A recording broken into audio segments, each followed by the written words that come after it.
Assalamualaikum warahmatullahi wabarakatuh. Pada kesempatan kali ini kita akan membicarakan mengenai master plan untuk mata kuliah Studi Desain Arsitektur 2. Apa yang akan kita bahas? Pembicaraan kita akan berkisar pada planning, apa itu perencanaan. Yang kedua adalah master planning, dan yang ketiga adalah bagaimana cara membuat satu master plan.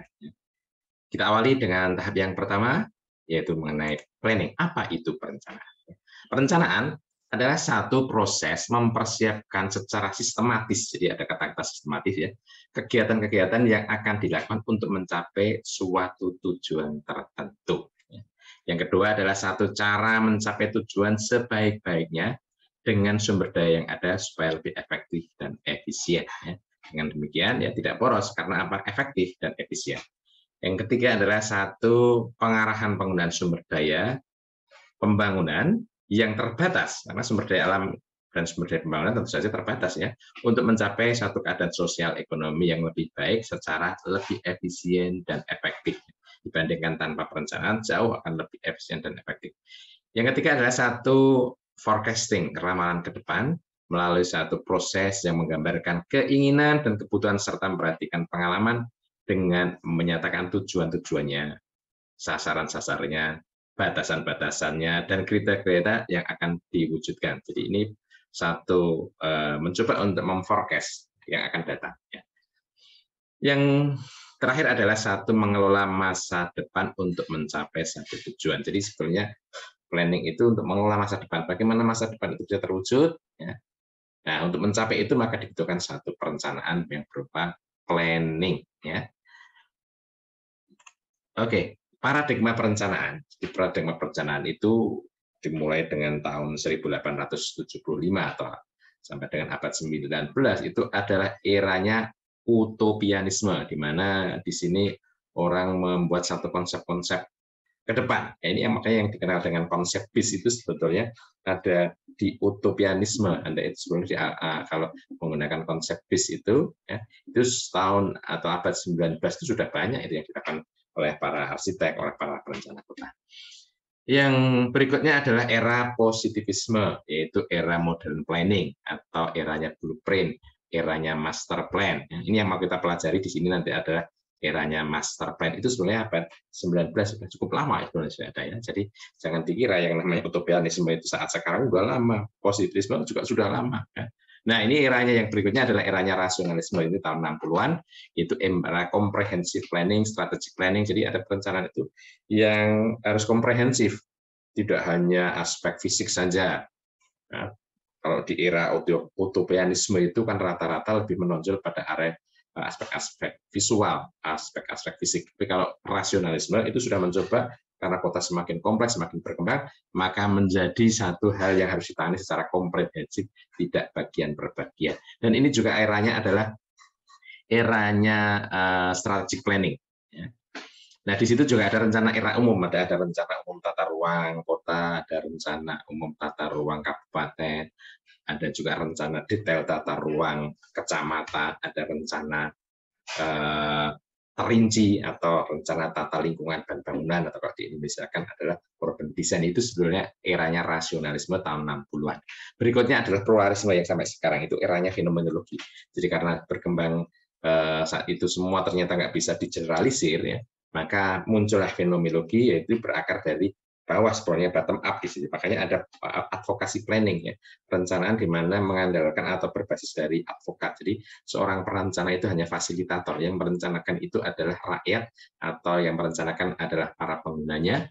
Ya, di situ ada eranya adalah strategic planning, itu di sini juga semakin kuat karena merencanakan kota yang besar sudah semakin sulit. Maka kemudian yang memungkinkan adalah merencanakan bagian yang kecil-kecil sehingga harus strategik. Mana yang perlu dikembangkan dulu, ada problem masalah apa, ada isu apa. Nah, direncanakan secara strategik di kawasan tersebut ya. Makanya ada yang strategis, saya kalau di Jogja itu adalah bandara udara ya, di Kulon Progo itu strategic planning sebenarnya pendekatannya, atau pendekatan penataan kembali dari Malioboro itu adalah eranya strategic planning ya. Dan itulah saat sekarang yang berkembang, yaitu pluralisme. Nah, untuk utopianisme, di mana sudah ada pada abad 19 itu, inti ajarannya itu adalah nilai-nilai idealisme. Nah, saudara, ini ditantang di sini ya. Dalam tugas sada saudara itu kan ada konsep BIS. Ini basicnya sebenarnya utopianisme yang sudah cukup lama di situ ya.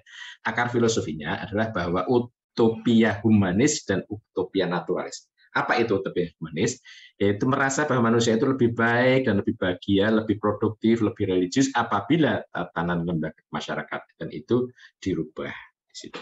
Kemudian yang naturalis, ya, physical utopia, itu ini lebih pada aspek fisiknya, lebih pada aspek visualnya. Jadi manusia lebih sehat, lebih tertata, lebih puas, lebih peka terhadap keindahan apabila lingkungan ditata secara serasi. Nah, ini biasanya kalau arsitek itu cenderung pada aspek-aspek yang sifatnya visual di situ. Makanya utopianisme saat itu, ya, itu juga lebih menekankan pada hal-hal yang sifatnya ke depan, ya, yang lebih cenderung pada aspek visual. Apa yang jadi kritiknya? Ya.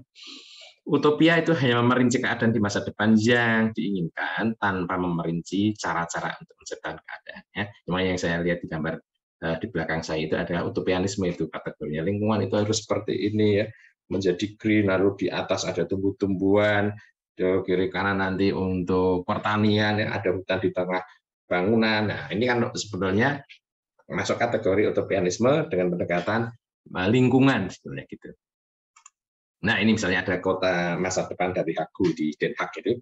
Nah, kota masa depan itu ya kota yang dia harus menjawab isu-isu lingkungan ya, utamanya global warming, pemanasan global, kemudian mungkin juga kebutuhan makanan, ada urban farming di situ, ada hemat energi. Nah, ini lalu dibayangkan ke depan itu kota masa depan itu ya seperti ini. Ini sebenarnya meskipun dirancang saat sekarang ini kategorinya utopianisme. Ya.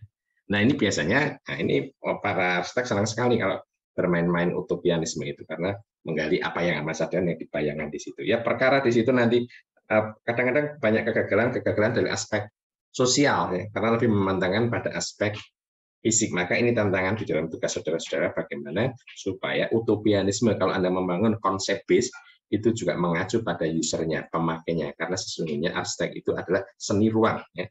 Bukan hanya seni bentuk, tapi yang utama adalah seni ruang, karena ruang itulah yang akan digunakan manusia untuk berinteraksi, untuk saling berbagi, untuk mendapatkan kenyamanan dan kebahagiaan. Nah, era positivisme, yaitu abad 20 yang dikenal dengan modern planning, eranya blueprint, master planning, yang nanti ini akan kita jelaskan ya. Di sini pengetahuan harus nyata dan tidak abstrak. Ya. Ada generasi fakta-fakta dengan bersandar pengetahuan. Jadi basicnya itu adalah science. Ya. Science sangat berkembang di sini, sehingga semuanya dilakukan dengan science. Ya. Jadi ada forecasting di situ. Menghitung jumlah penduduk yang akan datang berapa, dihitung di forecast. Ya.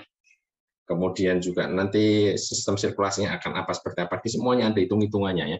Karena ini eranya adalah era saintifik di situ ya. Jadi sehingga zaman itu diatur oleh cendekiawan dan para industrialis. Nah, ini di sini lah ya. Kita sampai sekarang sudah masuk di dalam positivisme sebetulnya ya. Cendekiawan itu sangat menentukan sekali yang memforecast masa depan. Oke, berikutnya adalah pengaruhnya pada planning apa itu era positivisme itu.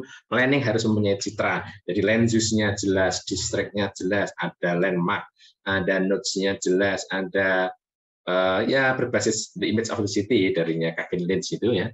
Ini yang pengaruhnya di situ, itu eranya Kevin Lynch di sebenarnya pada positivisme ini ya. Jadi planning itu merupakan blueprint ya, terisi rumusan untuk mencapai. Jadi ada rumusan-rumusannya. Apa tujuan sangat jelas dirinci di situ ya.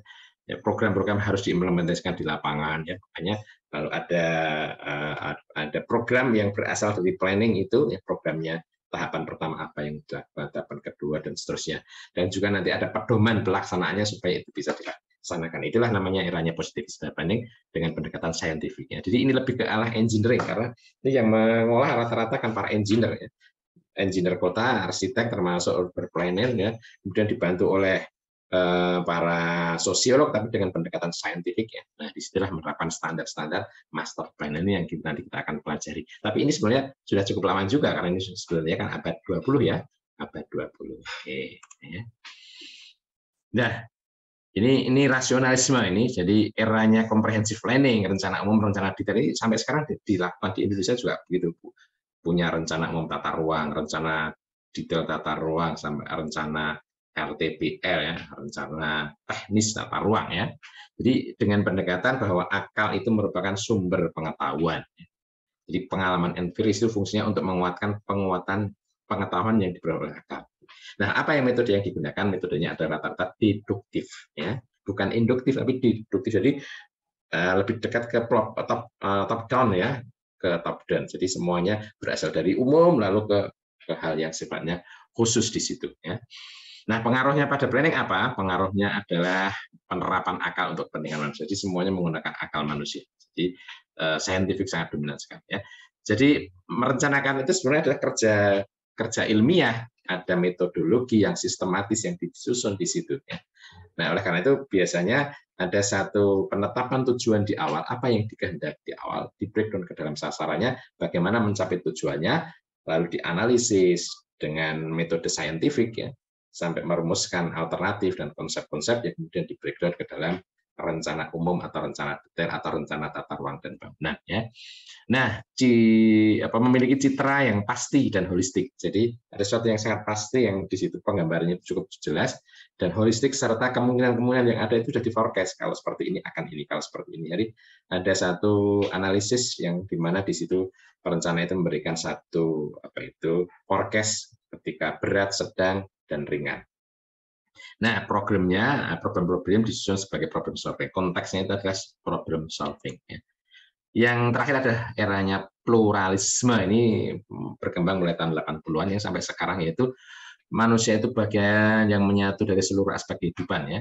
Sehingga pengaturan pada yang tampak bertujuan untuk menemukan hakikat bersatunya subjek dan ini sudah berubah cara pandangnya di sini ya.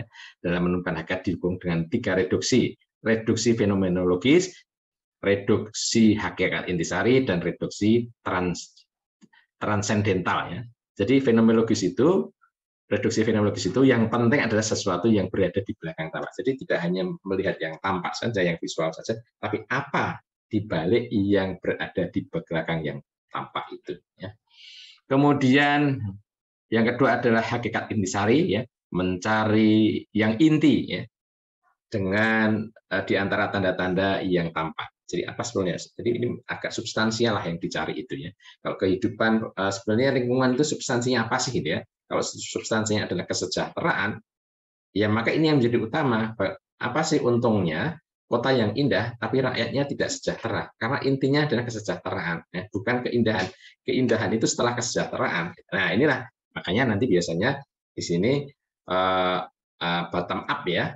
Karena masyarakatnya butuh butuh pedagang kaki lima, kalau indah ya kotanya memang PKL-nya dihilangkan, tapi rakyatnya sendiri nggak bisa itu. Atau kalau Anda di tengah kota ada permukiman kumuh, kotanya biar indah, yang permukiman kumuh itu digusur aja, didirikan di situ mal-mal misalnya ya, atau pusat-pusat perdagangan sehingga kotanya indah. Nah ini tidak berbasis dari kebutuhan apa maknanya, hanya sesuatu yang sangat indah, tetapi rakyatnya sendiri tidak bisa hidup di kota tersebut ya.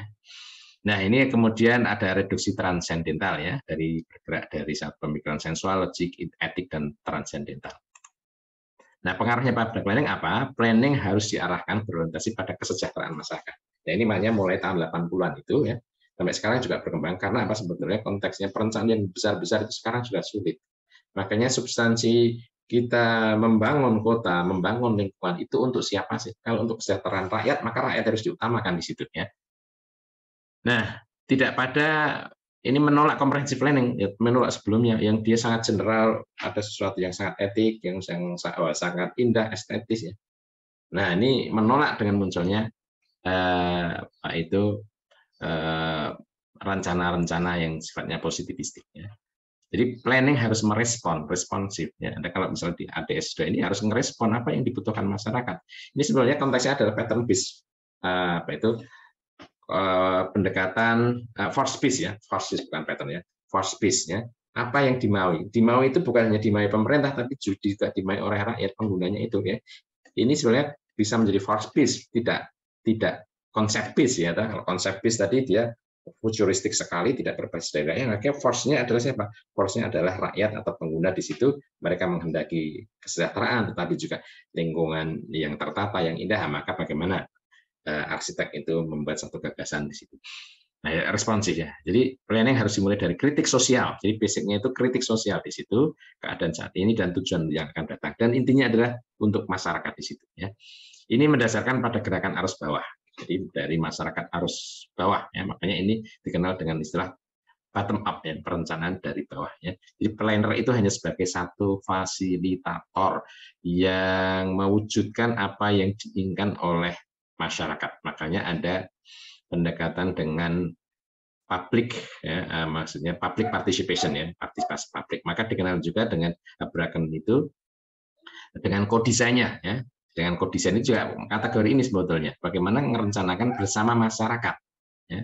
Jadi bukan hanya utopianisme yang mendasarkan konsep-konsep yang akan datang, tetapi tidak berakar dari apa yang dibutuhkan masyarakat. Oke, kita akan bicara master planning. Ini sebenarnya eranya adalah era tahun abad 20 ya, sudah cukup lama sebenarnya, tapi nggak apa-apa karena ini memang juga dibutuhkan ya, karena tanpa master plan mungkin pembangunan juga tidak akan terarah di situ. Nah, master plan itu adalah satu dokumen perencanaan long term ya, jangka panjang yang memberikan satu guidance, suatu guidance itu petunjuk atau pengarah ya, pertumbuhan dan pembangunan dan pertumbuhan yang akan datang itu seperti apa. Maka dibutuhkan satu master plan supaya bisa rencana itu dilakukan secara bertahap, tetapi juga menyeluruh di situ. Nah, master plan itu tentang bagaimana Anda membuat koneksi antar bangunan, social setting, dan lingkungan-lingkungan yang lingkungannya. Jadi Anda membuat satu connection, ya, hubungan di situ. Jadi tidak lain ya dengan arsitektur yang single building, karena master plan itu dibuat di sini adalah untuk suatu lingkungan yang relatif agak besar ya, paling tidak misalnya 1 hektar ya, atau sebenarnya lebih kecil pun bisa juga ya, tapi kalau sudah lebih besar tentu ada banyak bangunan. Nah, bagaimana saudara mengaturnya di sini dengan membuat satu connection ya di antara bangunan, kemudian juga social setting atau kegiatan-kegiatan maupun lingkungan yang ada di sekitarnya. Ya. Jadi master plan itu satu kegiatan perencanaan yang meliputi kegiatan menganalisis. Tentu saja pertama kali ya mengumpulkan data ya, datanya harus terkumpul dulu, inventory data, kemudian analisis. Nah, dari hasil analisis itu Anda buat konsep atau rekomendasi dan mengusulkan ya untuk misalnya berapa sih pengguna di dalam site tersebut, kegiatan ekonominya apa, kemudian permukimannya atau housingnya seperti apa, sirkulasinya, networkingnya akan seperti apa, fasilitas-fasilitas komunitasnya seperti apa, serta land use-nya, tata guna lahannya, penzoningannya akan seperti apa di situ ya. Ini saya ambil dari Urban Regeneration World Bank ya. Silakan nanti bisa dibuka di situ, sangat lengkap sekali di situ. Saya hanya ambil sebagian saja. Nah, apa peran dari master plan? Master plan itu mempunyai peran ya, mempunyai satu peranan yang sangat penting di dalam menentukan lingkungan kota, bentuk dan lingkungan kota yang akan datang. Jadi dia punya peranan yang sangat menentukan, karena semua orang nanti akan mengacu, atau baik itu investor, pemerintah, developer ya, itu akan mengacu dengan master plan ketika mereka mau menginvestasikan kegiatan pembangunan di kawasan tersebut. Ya. Nah, juga master plan itu mengembangkan satu tahapan dan schedule implementasi. Jadi kalau pembangunan itu kan harus terschedule, kan nggak mungkin seperti kampus UI itu dibuat secara bareng-bareng. Kecuali kalau sumber dananya itu melimpah ya. Tapi di dalam pembangunannya kan bisa dilakukan bertahap sesuai dengan kebutuhannya. Buat apa membuat semuanya kalau tidak dimanfaatkan? Maka diperlukan master plan itu biar ada schedule. Oh, pertama kali yang dibangun fakultas ini, yang kedua fakultas ini. Nah, itulah sebetulnya menunjukkan prioritasnya juga ya untuk satu kegiatan pembangunan. Ya.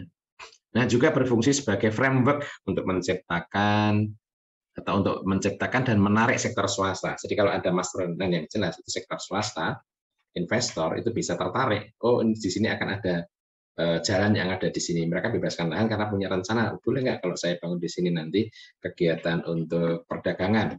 Boleh nggak kalau ini untuk mungkin permukiman? Nah, ini akan menarik ya dari para investor di situ. Nah, juga menunjukkan master plan itu satu konsep dan konseptualisasi serta bentuk dari 3-dimensional satu lingkungan kawasan atau kota. Jadi makanya harus dibuat satu gambaran 3-dimensionalnya itu akan seperti apa next yang akan datang di situ. Ini mendefinisikan di mana ruang-ruang publiknya, mana yang semi private-nya, mana yang private ya. Jadi ruang-ruang private-nya, mana public amenities-nya ada di mana dan seterusnya. Jadi itu sangat terdefinisikan secara bagus ya. Kemudian menentukan juga mix use-nya, mana yang merupakan satu lahan yang digunakan untuk guna campur, guna antara perdagangan, permukiman ada di sini, mungkin pendidikan dengan sektor yang lainnya, misalnya pariwisata nanti akan ada di sini. Nah itu sangat jelas di situ ya, land use-nya. Ya. Nah dan seterusnya gitu ya. Nah tahapannya bagaimana prosesnya? Proses buat master plan. Ini melalui feasibility study dulu. Ya, semuanya itu di-studi dulu apakah feasible atau tidak. Mungkin kalau dalam konteks ADS2 ini, saudara yang membuat isu-isunya akan seperti apa? Kenapa sih Anda membuat itu? Ada isu-isu strategis yang mendorong direncanakannya satu master plan di kawasan tersebut. Kemudian buat strategic framework, kerangka strateginya. Kalau saudara yang mungkin bagaimana Anda mewujudkan dari satu tujuan satu gagasan itu menjadi sebuah kenyataan, maka harus punya strategic framework ya. Ada satu kerangka yang strategik di situ ya, menyangkut banyak dari aspek-aspek di situ yang tentunya harus berlandaskan dari data-data sosial, ekonomi, fisik, ya, pertumbuhan dan seterusnya yang ada di kawasan tersebut. Nah ini ada elemen-elemen spasial dan fisikalnya, ada image, neighborhood, character, and heritage. Ya. Ada various use building housing, commercial area, ada open space and public realm, ya. Ada biodiversity, ya. Integrated water management and utilities, ya. Oke, serta transportation. Nah, ini prosesnya bagaimana? Proses membuat master plan. Ini saya coba untuk buat satu ringkas karena untuk kepentingan studio sehingga mungkin tidak sekompleks kalau mungkin di proyek ya. Saya gambarkan di sini dengan satu gambaran yang memudahkan bagi teman-teman dalam membuat satu master plan. Ya. Jadi master plan itu berbasis dari rencana induk. Rencana induknya terserah rencana induk kota atau rencana induk kawasan ya. Nah, lalu dari situ muncul programming. Anda memprogramkan apa programnya. Kalau Anda punya satu gagasan, satu kawasan mixed use building antara perdagangan, hunian, dan juga mungkin budaya, ya. Anda programkan dulu di situ, ada programmingnya. Kemudian data analisis, data tapak dulu ya. Anda cari data-data yang terkait. Tentu Anda sudah diajarkan di studi-studi sebelumnya apa data-data itu yang perlu dikaitkan atau yang dibutuhkan dalam konteks perencanaan. Nah dari data-data tersebut, saudara analisis, ya, dari analisis. Nah kemudian ada programming tadi. Nah inilah pentingnya. Kalau tadi kan Anda mau eranya siapa di sini? Ya, eranya positivisme planning atau Anda pluralisme atau era yang utopianisme akan sangat berbeda di sini ya. Ketika Anda menggunakan pendekatan pluralisme, maka apa yang diinginkan oleh masyarakat, apa yang diinginkan oleh pengguna di situ menjadi sangat penting atau menentukan bagaimana Anda membuat satu gagasan desain di situ, ya, mengatur land use-nya, mengatur sirkulasi. Nah ini sebenarnya konteksnya apa? Force-based design ya, berbasis dari force-nya. Force-nya tidak hanya apa itu pemerintah, force-nya kan bisa saja pemerintah melalui peraturan-peraturan ya. Ada juga force-nya itu melalui keinginan rakyat atau dari force-nya bisa saja dari investor. Aku mau masuk misalnya di perdagangan. Aku mau masuk tapi dengan persyaratan ada ini. Nah, ini force di situ ya. Force ini. Ini eranya bottom up tadi, eranya bottom up. Nah, lalu ada juga force dari aspek lingkungan. Wah, kalau seperti ini akan merusak lingkungan ya. Nah, pada aturan-aturan yang mengatur di situ. Nah, disinilah Anda pentingnya di situ ketika Anda menganalisis tapak, tentu tidak lepas dari situ.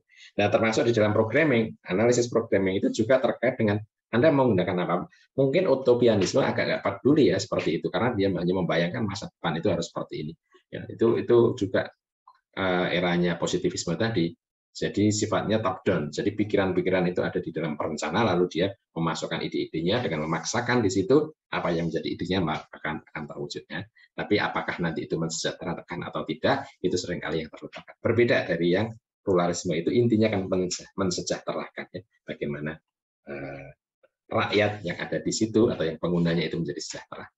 Oke ya, nah itulah Anda pertemukan di dalam analisis ini ke dalam satu gagasan land use ya, berbasic dari pemikiran-pemikiran programming ya penggunanya sampai dengan set analysis itu. Nah, land use Anda bikin zonasi di situ. Nah, ini akan zona apakah di sini akan zona pendidikan, ya, zona perdagangan, yang ini permukiman atau ini yang campuran ya.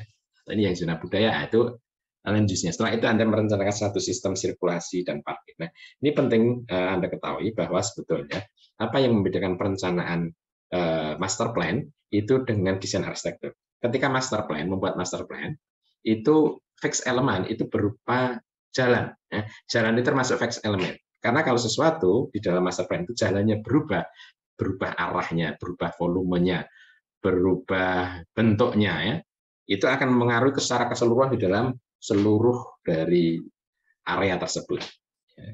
Nah, sehingga justru gini, di perencanaan master plan itu yang pertama kali setelah land use yang direncanakan itu adalah sirkulasinya. Mana yang merupakan vehicular circulation atau pedestrian circulation. Jadi yang utama di situ. Ada hierarki jalannya. Ini hierarki jalan utamanya di sini. Yang di sini hierarki kedua, ketiga. Pedestriannya di sini. Nah, itu yang menjadi utama di situ. Yang membedakan kalau Anda merancang desain bangunan itu seringkali building mass-nya yang ditata dulu. Nah, di era master planning atau di pembuatan master planning ini yang penting adalah keseluruhan dari tata, bukan pada individual building tetapi kekompakan di dalam keseluruhannya. Ya, sebagai contoh misalnya di kampus kita itu sebenarnya di arah utara masjid itu saya lihat master plan aslinya itu sampai menembus ke FTSP. Tapi sekarang kenyataannya bagaimana? Kenyataannya yang fakultas kedokteran itu jalan itu nggak nembus sampai FTSP, hanya berhenti sampai di fakultas kedokteran. Apa dampaknya? Beban itu teralihkan ke selatan semuanya. Ya. Sehingga jalan tengah itu yang dulu masnya digunakan untuk koridor, ya, yang menghubungkan antar fakultas dan itu hanya digunakan untuk jalan kaki, sehingga lingkungan menjadi lebih green, akhirnya terpaksa digunakan untuk jalan kendaraan. Yang mestinya itu sebetulnya tidak ada, tetapi sebagai satu space ya, bersama digunakan untuk para pejalan kaki, sehingga di situ green sekali, menjadi satu lingkungan yang bebas dari polusi. Nah, ini karena sirkulasinya yang berubah konsepnya. Nah, itulah ya dampaknya seperti itu. Anda analisis open space-nya akan seperti apa. Kemudian Anda olah infrastrukturnya, baru ya building composition-nya. Ya, di istilah sirkulasi, baru Anda merancang komposisi bangunan building composition-nya akan seperti apa. Yang menggabungkan infrastruktur dan landscape, jadilah preliminary master plan. Jadi itu tahapan-tahapan yang bisa Anda lakukan. Ya, jadi untuk physical dan spatial elemen dari master plan ya tadi saya sebutkan ada 6: image, neighborhood, character, and heritage, various use including housing and commercial area, open space and public realm, biodiversity, integrated water management, and utilities, serta transport. Nanti untuk lebih detailnya apa itu isinya Anda bisa buka di webnya dari World Bank tadi. Insya Allah nanti Anda akan bisa mengetahui lebih dalam lagi. Oke, barangkali itu untuk kuliah atau untuk sharing ilmu pada kali ini. Mudah-mudahan bermanfaat. Kita akhiri. Assalamualaikum warahmatullahi wabarakatuh. Salam sehat.